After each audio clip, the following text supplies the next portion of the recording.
Halo teman-teman, perkenalkan nama saya Haris Kayawana. Ini di customer 2073.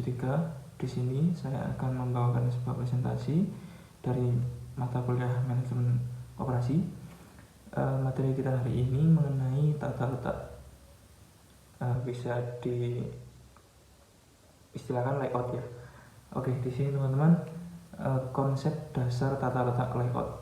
Menurut istilah, layout merupakan sebuah usaha untuk menyusun, menata, ataupun memadukan elemen-elemen atau unsur-unsur komunikasi grafis. Bisa berupa teks, gambar, tabel, dan yang lain-lain. Hal itu menjadikan komunikasi visual yang komunikatif, estetik, dan menarik.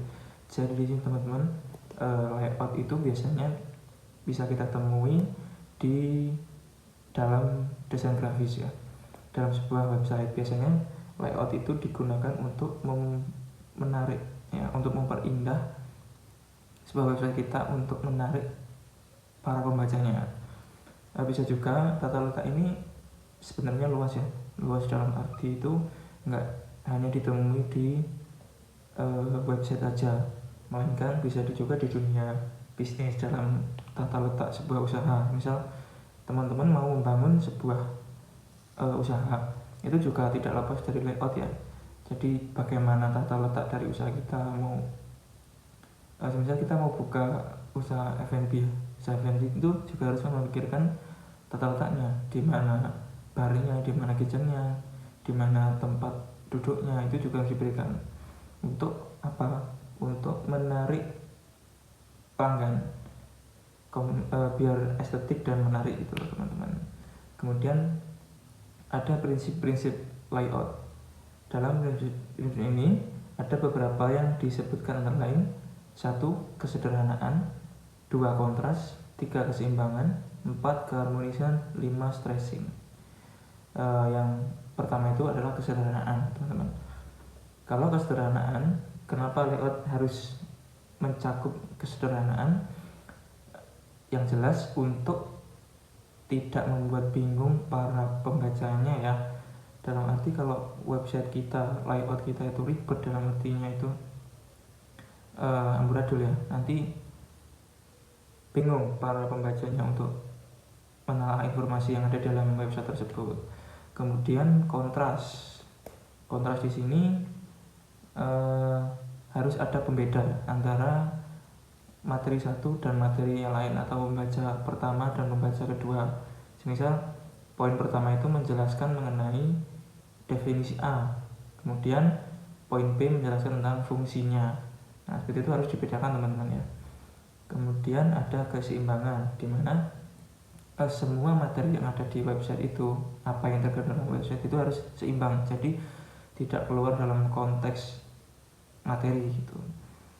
Kemudian keharmonisan, jadi di seluruh materi itu sama aja sebenarnya, sama keseimbangan, harus selaras, harmonis, jadi tidak ada materi itu melenceng gitu. Kemudian ada mengorganisasi layout. Di sini disebutkan pedoman mengorganisasi layout.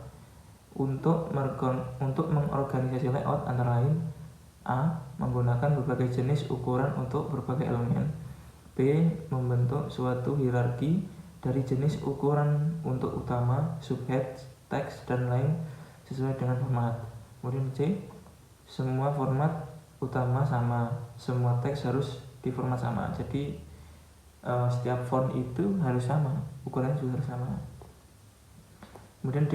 Membuat elemen yang paling penting agar khalayak bisa menemukan hal yang besar pada hal-hal yang kecil. Dan E. Menggunakan rules atau baris untuk memisahkan informasi ke dalam grup. Kemudian menggunakan berbagai jenis ketebalan font. G. Menggunakan spasi kosong untuk tujuan desain dalam publikasi. H. Informasi posisi penting di sudut kiri atas. I. Berikan bulat pada item-item yang penting. C. Gunakan warna kebalikan, jenis putih pada latar belakang gelap untuk memisahkan atau menekankan suatu informasi. Kemudian ada model perencanaan tata letak layout. Bisa dilihat di gambar ya teman-teman. Model produk layout pada umumnya digunakan untuk pabrik yang memproduksi suatu macam kelompok produk dalam jumlah yang besar dan dalam waktu yang lama. Kemudian ada model perencanaan tata letak, layout fasilitas. B. Proses layout pada prinsipnya. Proses layout merupakan metode pengaturan dan penempatan fasilitas, yaitu fasilitas yang memiliki tipe dan spesifikasi sama ditempatkan dalam satu departemen. Hal itu umumnya digunakan di perusahaan yang beroperasi dengan menerima order dari pelanggan. Kemudian ada model perencanaan tata letak atau fasilitas fixed position. Pada dasarnya, model ini mengordinasikan bahwa yang tetap pada posisinya adalah material, sedangkan fasilitas produksi seperti mesin, peralatan, serta komponen-komponen pembantu lainnya bergerak menuju lokasi material atau komponen produk utama. Jadi itu tadi ya teman-teman, layout ini sebenarnya luas definisinya.